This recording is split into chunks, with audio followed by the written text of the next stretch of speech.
It was an ordinary day in the city, but suddenly, chaos broke out. A frightened mother ran through the crowd. Her eyes were filled not with sadness, but with fear and anger. She cried out, searching for help, and then, she saw him, Donald Trump, surrounded by security, moving with his usual authority. The mother rushed forward. Her voice trembled as she spoke. Sir, please listen to me. Trump stopped. The guards tried to push her away, but he raised his hand, stopping them. The woman's words spilled out. They took my little girl, she's only 10 years old. The crowd went silent. Trump's eyes narrowed. Who took your daughter? He demanded. The mother, her voice breaking, said, the police, for nothing. They dragged her into their car, treated her like a criminal. For a moment, Trump's face hardened. He looked at his bodyguards. Then back at the woman, and he said, with power in his voice, show me where this happened. The mother nodded quickly, and the confrontation was about to begin.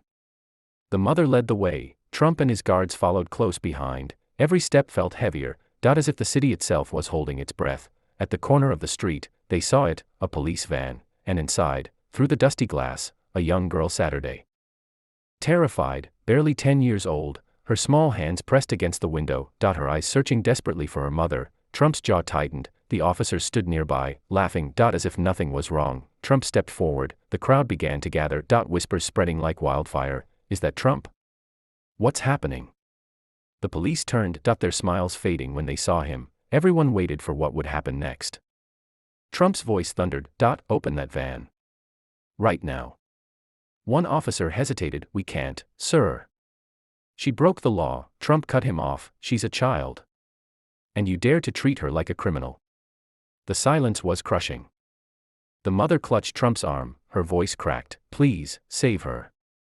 Trump gave a sharp nod. His guards stepped closer, forming a wall between the crowd and the police. The lead officer's hand hovered over his weapon. Step back, sir. This is official business. Trump's eyes burned with fury.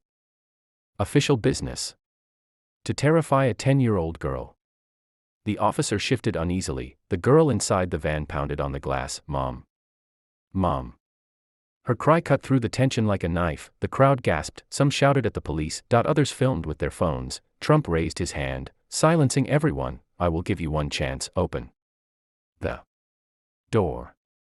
The officer swallowed hard, but instead of moving, he shook his head. Trump's guard reached for the handle, but the officer slapped his hand away. A standoff. The air turned electric, and then, Trump stepped forward himself. His hand gripped the van's handle. Every eye was on him. The next move would change everything. Trump yanked the van's door handle, locked. The officer smirked. You have no authority here. Trump turned slowly, his face carved with steel. When a child is in danger, I don't need permission. Gasps rippled through the crowd. With a sudden motion, Trump's guard slammed the officer aside. The man stumbled, but his hand shot up to signal the others. Within seconds, more police rushed forward, hands on batons, hands on tasers. The mother screamed, please. Don't hurt him. The girl's fists kept pounding the glass, her voice breaking. Mom. I'm scared. Trump planted himself, between the police and the van. The street shook with shouting. Some cried out for justice, others demanded order. And in the middle, Trump raised his fist high. If you want this child, you'll have to go through me. The crowd roared. The officers froze. For a moment, time itself stopped. The police closed in, their boots striking the pavement like thunder. Trump stood tall, unshaken, unmoved. Last chance. An officer barked, step aside, or be arrested. Trump's voice cut through the chaos. Arrest me.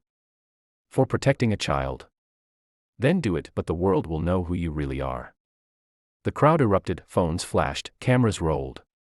The officers hesitated, their confidence crumbled under the weight of the people's eyes. Finally, one of them lowered his weapon, then another, and another. The van door creaked open. The little girl bolted out, straight into her mother's arms. Tears flowed freely. The mother whispered, thank you, Mr. Trump. Trump placed a steady hand on her shoulder. No mother should beg for her child's freedom, not in this country.